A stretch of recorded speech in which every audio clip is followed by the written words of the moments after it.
أعوذ بالله من الشيطان الرجيم بسم الله الرحمن الرحيم فمن يعمل من الصالحات وهو مؤمن فلا كفران لسعيه وإنا له كاتبون وحرام على قرية أهلكناها أنهم لا يرجعون حتى إذا فتحت يأجوج ومأجوج وهم من كل حدب ينسلون واقترب الوعد الحق فإذا هي شاخصة أبصار الذين كفروا يا ويلنا قد كنا في غفلة من هذا بل كنا ظالمين إنكم وما تعبدون من دون الله حصب جهنم أنتم لها واردون لو كان هؤلاء آلهة ما وردوها وكل فيها خالدون لهم فيها زفير وهم فيها لا يسمعون۔ اور جو شخص نیک اعمال کرے گا حالانکہ وہ مومن بھی ہو تو اس کی کوشش کی ناقدری نہیں ہوگی، اور یقیناً ہم اس کے اعمال کو لکھنے والے ہیں۔ اور جن بستیوں کے ہلاک کرنے کا ہم نے فیصلہ کر دیا ہے ان پر لازم ہے کہ وہ نہیں لوٹیں گی، یہاں تک کہ جب یاجوج اور ماجوج کو کھول دیا جائے گا اور وہ ہر بلند اور اونچی جگہ سے دوڑ رہے ہوں گے، اور اللہ کا جو وعدہ برحق ہے قیامت کا وہ قریب آ پہنچے گا،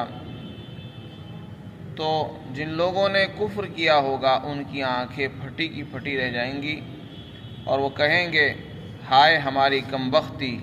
ہم تو اس کی طرف سے غفلت میں پڑے ہوئے تھے بلکہ ہم لوگ ظالم تھے۔ اللہ فرماتے ہیں کہ تم اور جن کی تم عبادت کرتے تھے اللہ کو چھوڑ کر وہ سب جہنم کا ایندھن ہو اور تم اس میں داخل ہوں گے، تم سب اس میں داخل ہوگے۔ اگر یہ لوگ معبود ہوا کرتے حقیقت میں تو یہ اس میں داخل ہی نہ ہوتے، اور سب اس میں ہمیشہ رہیں گے، اور جہنم کے اندر ان کی چیخ و پکار ہوگی اور وہ اس میں آوازیں بھی نہیں سن سکیں گے۔ اللہ رب العزت نے انبیاء علیہم السلام کو بھیجا۔ انبیاء اکرام تشریف لاتے تھے تو لوگ دو حصوں میں بٹ جاتے تھے۔ بہت سے لوگ وہ ہوتے جو انبیاء اکرام کو مانتے تھے، ان کی تصدیق کرتے تھے تو وہ ایمان والے کہلاتے، اور کچھ لوگ وہ ہوتے جو ان کا انکار کرتے تھے، ان کو کافر اور مشرک کہا جاتا تھا۔ تو گزشتہ آیت میں اللہ رب العزت نے ارشاد فرمایا کہ لوگ بٹ گئے، آپس میں انہوں نے اپنے دین کو تقسیم کر لیا، لیکن آنا سب کو ہمارے ہی پاس ہے۔ پھر آگے ارشاد فرماتے ہیں کہ جن لوگوں نے نیک اعمال اختیار کیے، یعنی انبیاء کرام کے آنے کے بعد، ان کے نمائندوں کے اور اسلام کے داعیوں کے آنے کے بعد جن لوگوں نے ایمان قبول کیا اور دل سے ان کا ایمان ہے، دل سے وہ مانتے ہیں کہ اللہ ایک ہے، اور جتنے بھی ارکان ایمان کے ہیں سب پر ایمان رکھتے ہیں، اور اس کے ساتھ ساتھ وہ کوئی بھی نیک عمل کریں گے، اللہ رب العزت ارشاد فرماتے ہیں کہ ان کے عمل کو رائگاں نہیں جانے دیا جائے گا بلکہ اس کی قدر کی جائے گی اور اس کو اس کا بدلہ بھی ملے گا۔ فلا کفران لسعیہ کا مطلب یہ ہے کہ کسی نے کوئی نیکی کی ہوگی اور اس کو اس کا بدلہ نہ ملے، ایسا نہیں ہوگا، یا کسی نے کوئی گناہ نہیں کیا اور اس کو اس کی سزا مل جائے بغیر کی، ایسا بھی نہیں ہوگا، بلکہ جس نے جو بھی نیک عمل کیا ہوگا اور اگر اس کے ساتھ ایمان ہوگا تو پھر ہم اس کی قدر کریں گے، یعنی اس کو اس کا بدلہ، اس کا ثواب ضرور دیا جائے گا، اور وہ قیامت کے دن ہوگا۔ ایسا نہیں ہو سکتا کہ ہم اس کو بھول جائیں اور اس کی نیکی کو یوں ہی چھوڑ دیں، بلکہ ہم اس کو لکھ رہے ہیں۔ اللہ تعالیٰ کو علم بھی ہے اور اس کے ساتھ ساتھ اللہ تعالیٰ نے لکھنے کا بھی انتظام فرمایا ہے۔ فرشتے باقاعدہ اس کام پر مقرر ہیں جو ہمارے نیک اور برے اعمال کو لکھ رہے ہیں، اور وہ قیامت کے دن ہمارا نامہ اعمال ہمارے سامنے کر دیا جائے گا، اور پھر ہمارے اعمال کے مطابق ہی ہم کو بدلہ ملے گا۔ آگے اس میں جو ارشاد فرمایا وَهُوَ مُؤْمِن، یہ ایمان ہر عمل کی قبولیت کی شرط ہے۔ انسان دنیا میں رہ کر کوئی بھی نیک عمل کرے، صدقہ کرے، خیرات کرے، لوگوں کو کھانا کھلائے، کپڑا پہنائے، اور لوگوں کے لیے پانی کا انتظام کرے، نہریں بنوائے، کنویں کھدوا لے، مسجدیں بنوا دے، مدرسے بنوائے، لیکن اس کے پاس ایمان نہ ہو تو اس کے کسی نیک عمل کا ثواب اس کو مرنے کے بعد نہیں ملے گا۔ دنیا میں اللہ تعالیٰ اس کے نیک عمل کا، اس کے صدقات اور خیرات کا اس کو اجر و ثواب دے دیں، مال خرچ کرنے پر اس کو دے سکتے ہیں، دنیا میں ملے گا، لیکن آخرت میں اس کے لیے کوئی وعدہ نہیں ہے۔ آخرت میں اسی کو ملے گا جس نے ایمان کی حالت میں کوئی نیکی کی ہوگی۔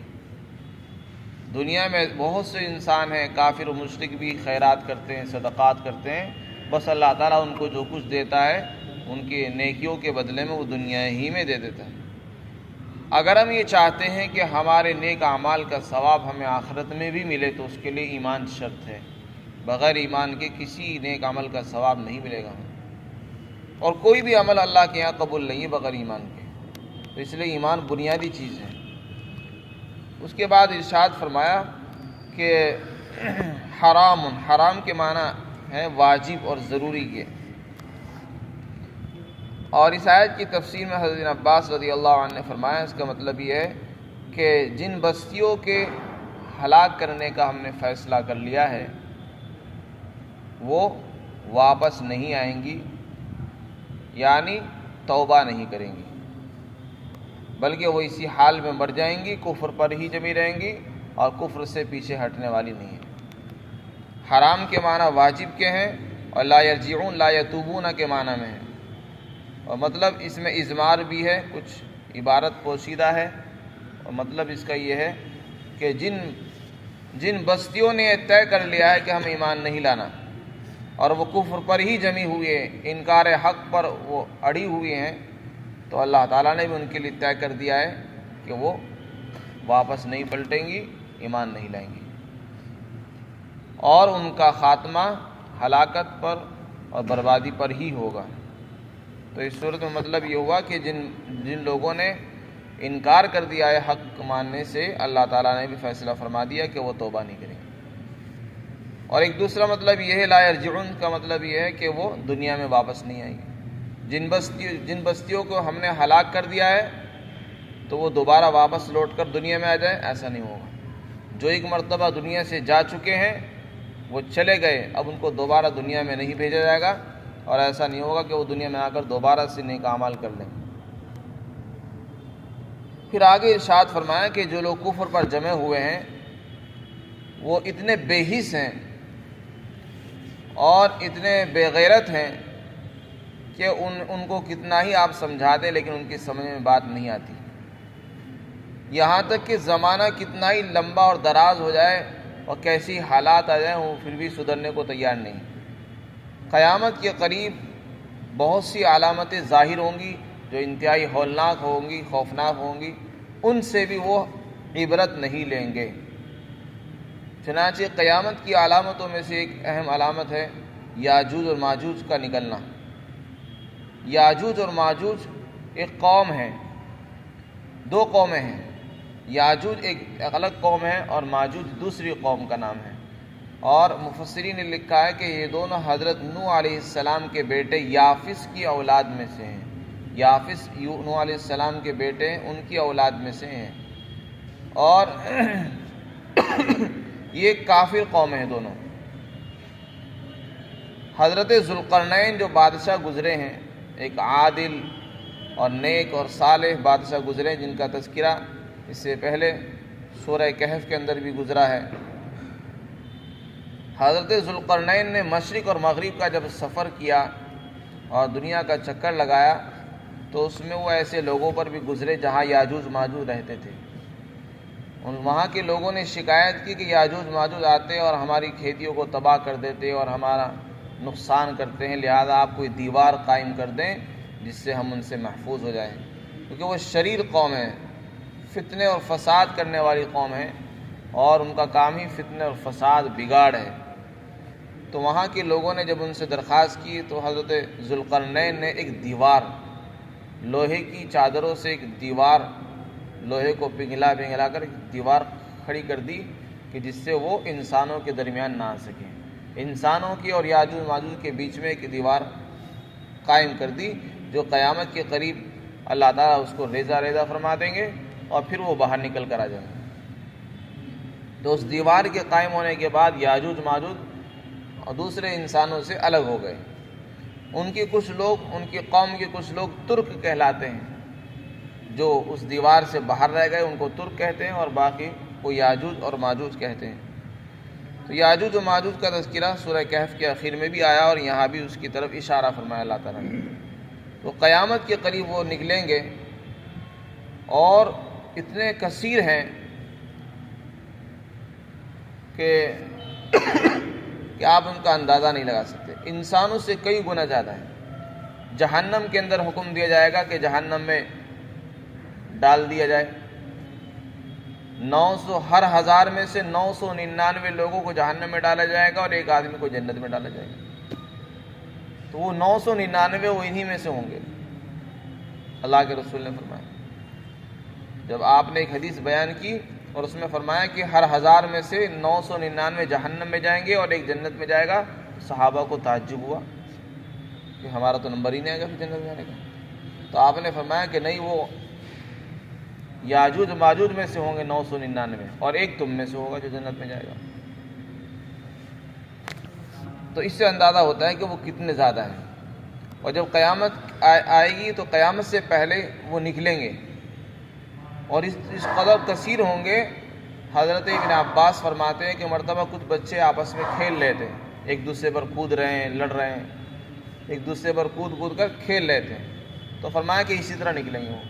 جب نکلیں گے ایک دوسرے پر گرتے پڑتے پھسلتے اوپر سے نیچے آئیں گے وہ، اور بہت زیادہ تعداد میں ہوں گے۔ تو قرآن کریم میں فرمایا کہ وہ تیزی سے چلیں گے، ہر بلندی کی طرف سے، ہر پہاڑ سے، ہر اونچی جگہ سے نیچے کو پھسل رہے ہوں گے اور دوڑ رہے ہوں گے فساد اور فتنہ برپا کرنے کے لیے۔ چنانچہ وہ جس نہر پر بھی جائیں گے اس کا پانی بالکل خشک کر دیں گے، پھر دوسرا آئے گا تو کہے گا یہاں شاید کبھی پانی رہا ہوگا اور آج پانی نہیں، اور زمین میں بالکل فتنہ اور فساد برپا کریں گے۔ حضرت عیسیٰ علیہ السلام اس وقت موجود ہوں گے، اللہ تعالیٰ حکم دے گا حضرت عیسیٰ علیہ السلام کو کہ آپ میرے بندوں کو کوہ طور پر تشریف لے جاؤ۔ چنانچہ حضرت عیسیٰ علیہ السلام اپنے اللہ کے بندوں کو وہاں لے جائیں گے اور وہ ان کے اس کے فتنوں سے محفوظ رہیں گے۔ اس کے بعد زمین پر پورا فتنہ، قتل و غارت گری وہ کریں گے اور زمین پر کوئی نہیں بچے گا۔ تو جو لوگ ہوں گے وہ سب محفوظ ہو جائیں گے، قلعوں کے اندر یا بلندیوں پر یا کوہ طور پر، وہاں محفوظ ہو جائیں گے، باقی سب لوگ ختم ہو جائیں گے۔ اس کے بعد جب وہ زمین پر فتنہ و فساد برپا کرنے کے بعد کہیں گے کہ اب زمین والے نہیں بچے، سب ختم ہو گئے، اب آسمان والوں کا نمبر ہے۔ پھر آسمان والوں کی طرف کو وہ نیزہ ماریں گے جس میں اللہ تعالیٰ خون میں آلودہ کر کے اس کو ان کی طرف واپس کر دے گا۔ پھر حضرت عیسیٰ علیہ السلام ان کے لیے بددعا فرمائیں گے، ان کے اندر ان کے گلوں میں ایک بیماری پیدا ہوگی جس سے وہ مر جائیں گے، اور پھر ان کی لاشیں زمین پر پڑی ہوئی ہوں گی، اور اللہ تعالیٰ ان کی تعفن اور بدبو کو ختم کرنے کے لیے یہ انتظام فرمائیں گے کہ پرندوں کو بھیجے گا، ایسے پرندے آئیں گے جو ان کی لاشوں کو اٹھائیں گے اور سمندر میں پھینک دیں گے، لیکن ان کی جو بدبو ہوگی وہ ایسی ہوگی کہ اگر انسان وہاں آ جائیں تو وہ ہلاک ہو جائیں گے۔ تو اس لیے اللہ تعالیٰ زمین کو پاک اور صاف کرنے کے لیے یہ انتظام فرمائیں گے کہ ان کی لاشوں کو وہاں سے اٹھوا کر سمندر میں ڈلوا دیں گے، اور پھر ایک بارش ہوگی، اور بارش کی وجہ سے زمین بالکل صاف اور پاک ہو جائے گی، اور پھر اس کے بعد جو ہے لوگ زمین پر واپس آئیں گے، عیسیٰ علیہ السلام واپس تشریف لائیں گے نیچے۔ تو یہاں پر یہ بتانا مقصود یاجوج و ماجوج کا تذکرہ مقصود نہیں ہے، یہاں اللہ تعالیٰ یہ بتانا چاہتے ہیں کہ کافر اتنے بے حس ہیں کہ یاجوج و ماجوج کا جو نکلنا ہے یہ قیامت کی علامت ہے، بالکل قیامت کے قریب یہ لوگ نکلیں گے، اس وقت بھی ان سے وہ عبرت حاصل نہیں کریں گے یہاں تک کہ یاجوج و ماجوج کے نکلنے کا وقت آ جائے گا، اور یہ اسی غفلت میں پڑے رہیں گے، بس دنیا دنیا، پیسہ دنیا۔